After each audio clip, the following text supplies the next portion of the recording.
नमस्कार मित्रों, शिवा थॉट्स में आपका स्वागत है।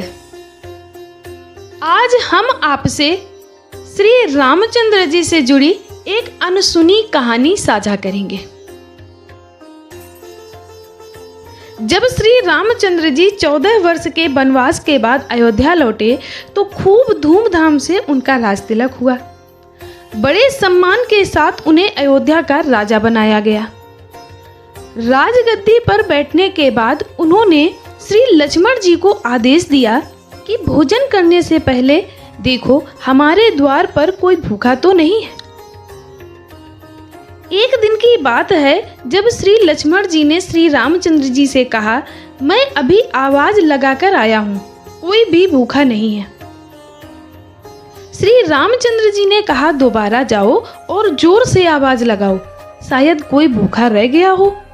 श्री रामचंद्र जी का आदेश पालन करते हुए श्री लक्ष्मण जी दोबारा बाहर गए और उन्होंने जोर से आवाज लगाई तो कोई आदमी तो नहीं वरन एक कुत्ते को लक्ष्मण जी ने रोते हुए देखा।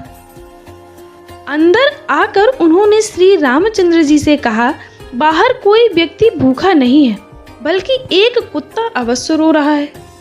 श्री रामचंद्र जी ने उस कुत्ते को अंदर बुलाया और कुत्ते से उसके रोने का कारण पूछा तो कुत्ते ने कहा, प्रभु, एक ब्राह्मण ने मुझे डंडा मारा है।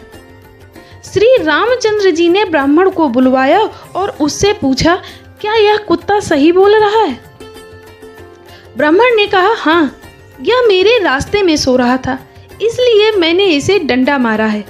यह कुत्ते जहाँ तहाँ लेट जाते हैं, इन्हें डंडे से ही मारना चाहिए।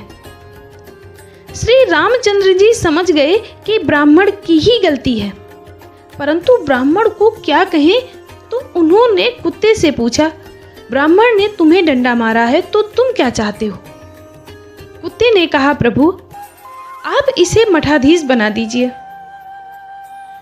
कुत्ते की बात सुनकर भगवान मुस्कुरा दिए और मुस्कुराते हुए बोले, इस ब्राह्मण ने तुम्हें डंडा मारा है और बदले में तुम इसे मठाधीश बनाना चाहते हो। मठाधीश बनने से इसकी बहुत सेवा होगी, काफी चेले बन जाएंगे, इससे तुम्हारा क्या फायदा होगा? कुत्ता बोला, प्रभु, पिछले जन्म में मैं मठाधीश ही था और प्रभुता के मद में मुझसे बहुत से अनुचित कार्य हुए, जिसके फलस्वरूप आज मुझे कुत्ते के रूप में जन्म मिला है। इसलिए यह ब्राह्मण भी मद और लालच से अगले जन्म में मेरा सा स्वरूप पाकर अपनी सजा पूर्ण करेगा।